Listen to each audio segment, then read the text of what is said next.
everyone! Nandito na tayo ngayon sa Hanoi, dito sa hotel room ko, dito sa Espessen Hotel. Well, nandito siya sa Old Quarter.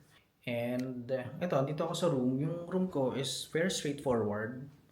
So, door, and then, ayan, may sitting area, table, bed, and then yung isa pang table, and then CR. In fairness, malinis yung dito, yung toilet nila. Ayan, kakatapos ko lang maligo. Maaga pa ngayon, magsi-7, pero gusto ko kasi mag-breakfast. Walang free breakfast dito sa hotel, and gusto ko mag-coffee. Syempre, puntahan na kagad natin yung Cafe Jiang, yung sikat na egg coffee. Samahan niyo ako guys. Today, wala tayong itinerary talaga, pero mag-walk around lang tayo. Saturday kahapon, maraming tao, so hindi ko masyadong na-enjoy since nga maraming tao and then pagod ako sa biyahe. So, today's temperature is 20 degrees. So, not as cold, pero dala pa rin tayo ng light jacket. Kasi, para prepare tayo. Okay? Samahan niyo ako guys, and then I'll show you yung location natin sa baba. Ayan, labas tayo. Meron palang small market dito. Mga fruits, veggies, kumquats. Pero ito na yun. Ito, guys, ang maganda sa location na to is ito na yung St. Joseph Cathedral. Ayun na, ito na lang.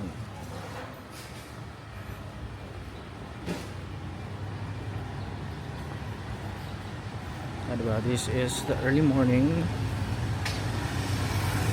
in Hanoi. Malamig. So nag-cardigan ako. Ito malamig na siya. Very opposite or very different sa Sapay kasi naman nasa bundok yun. Sa paligid nitong cathedral, St. Joseph Cathedral, may mga coffee shops pero sarado pa kasi nga maaga pa. Ayun doon o. Coffee shops, may Circle K doon, convenience store. So makikita mo, ayun o. Tapos Kong Cafe there. Ayun yung mga coffee shop doon, may mga terrace. Ayun o. And here it is. Ay, ito na. Ayun o. Okay, cathedral. So natapos to, ginawa ito 1884 and then natapos yata 1886 by the French. Ang ganda niya. Tapos nag-chime yung bell. Tumutunog yung bell niya. I think every 30 minutes tumutunog siya. For some reason. I don't know for what reason. Ang ganda niya in person. Mga 8 AM daw yan magbubukas. So magsisimba tayo mamaya kasi Sunday ngayon. Ayan yung Kong Cafe. Kong Cafe.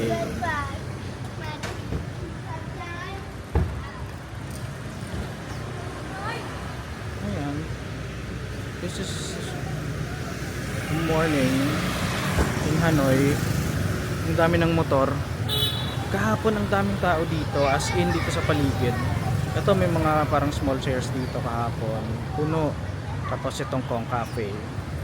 And then everywhere here punong-puno ng tao. So yun, maghanap muna tayo ng breakfast dahil nagugutom na ako. Nakita ko lang randomly to. Itong restaurant dito sa sa may corner ng street. Buncha. Ayan o. Parang kakabukas pa lang. So good luck sa pag-amoy usap natin dito. Guys, this is my first Buncha experience. Parang ako yung customer dito. Tamang so hindi ko na pinuntahan yung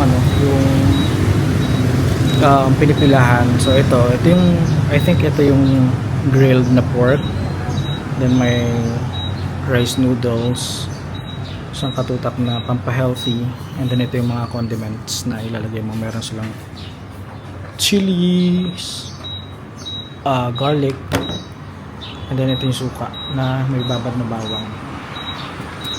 So yung tignan natin, I hope ano to, parang feeling ko pare-pares lang ito ng lasa. Tapos muna natin yung soup.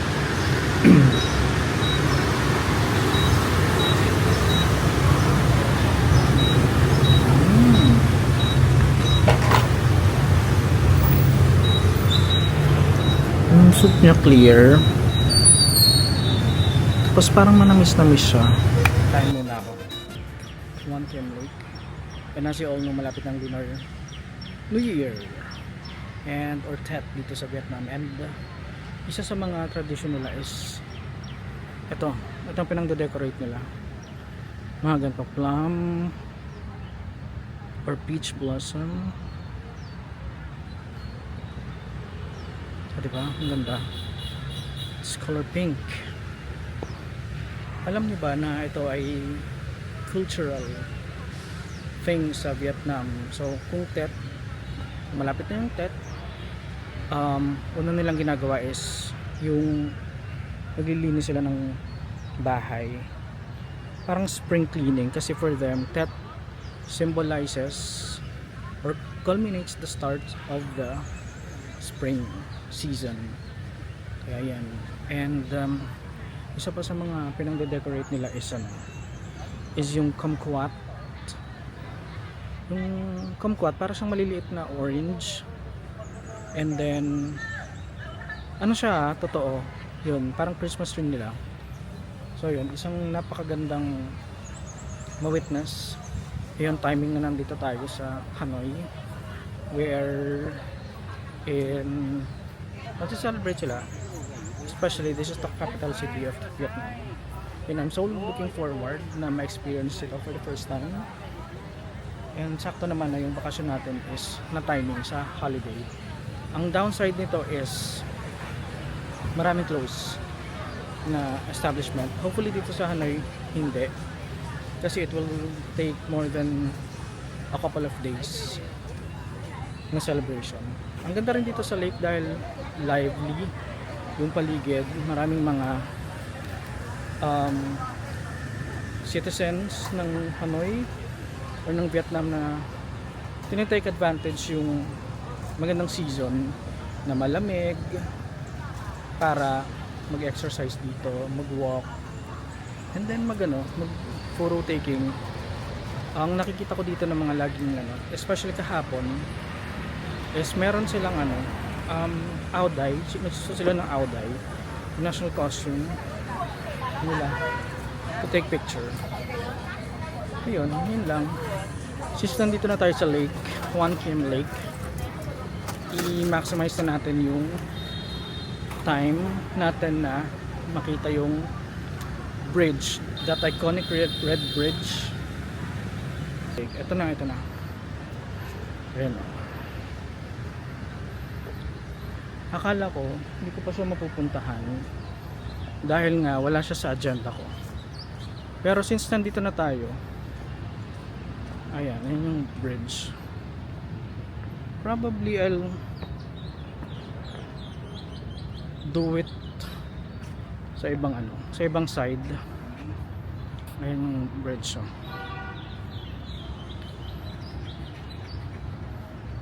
Ganda ng lake, so peaceful, tapos vibrant na sa kabilang side kasi may mga pink.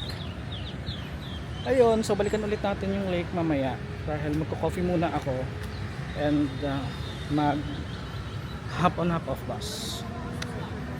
Ayun lang, see ya.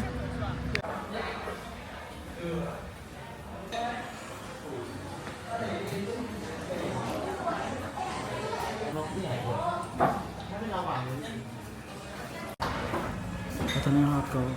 Sorry. Guys, ito na yung coffee.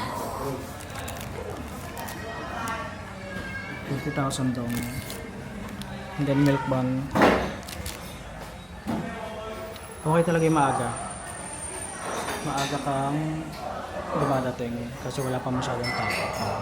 So, tignan natin to. So, yung hot coffee, sorry, yung egg coffee nila, meron siyang hot water. Sobrang fake naman yung consistency niya.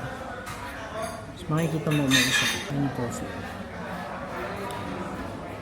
So thick. Tikman natin yung egg white and whatever. Ang sarap.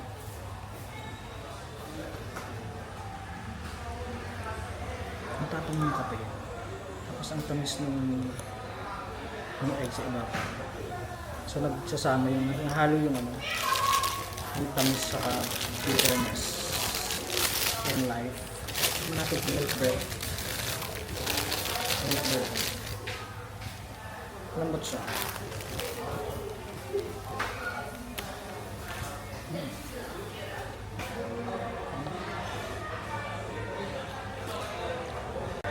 Pa-picture ako kay Kuya. Tuloy natin yung try nito.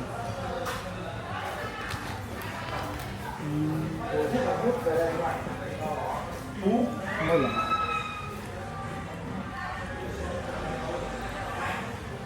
Ang sarap na ito.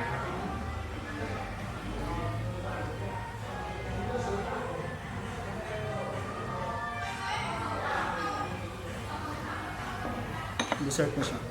Ayun na siyang dessert. Try natin sa isa.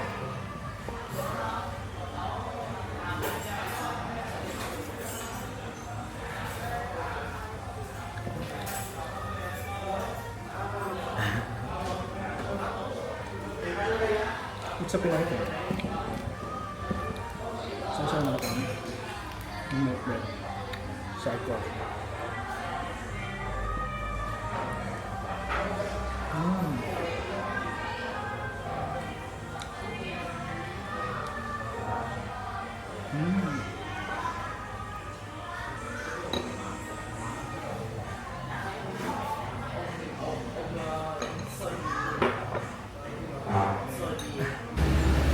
Hi guys, so nag-avail ako ng half on half off tour bus.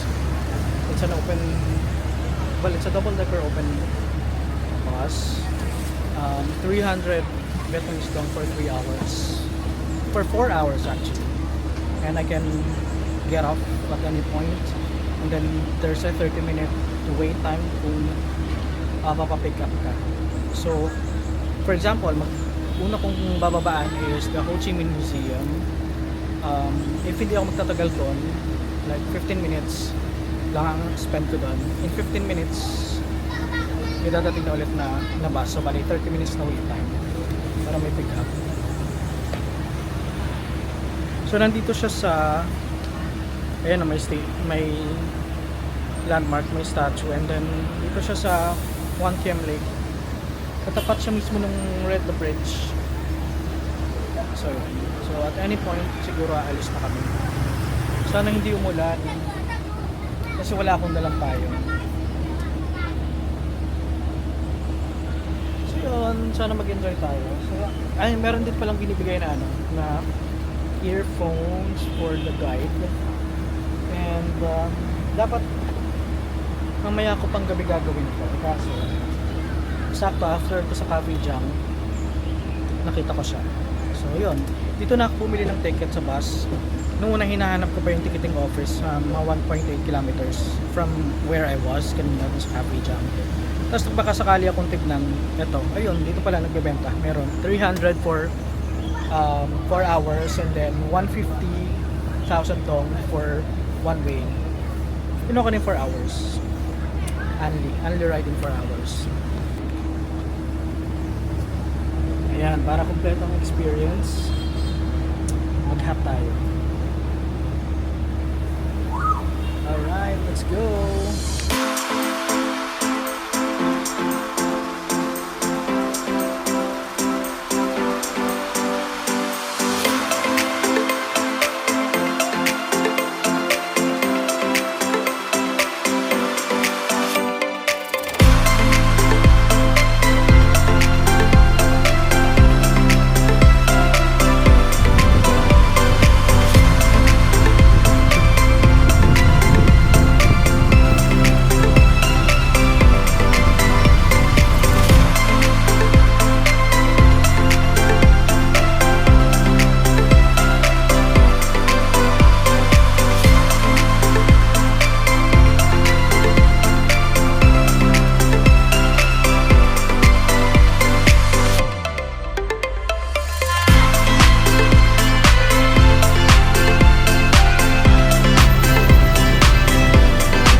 ako nung naglakad from Ho Chi Minh Museum. And then, look what I found. It's a lake. Guys, look what I found. It's a lake. I think this is the West Lake. Kakalakad ko from Ho Chi Minh Museum. I found this. Wait, i-flip ko yung camera. Okay. This is the lake. West Lake. And on the horizon, makikita niyo yung mga high-rise buildings. I believe nandun yung dalawang mall areas. Not really sure. Pero mukhang malayo siyang pag nilakad. In fairness dito sa Hanoi,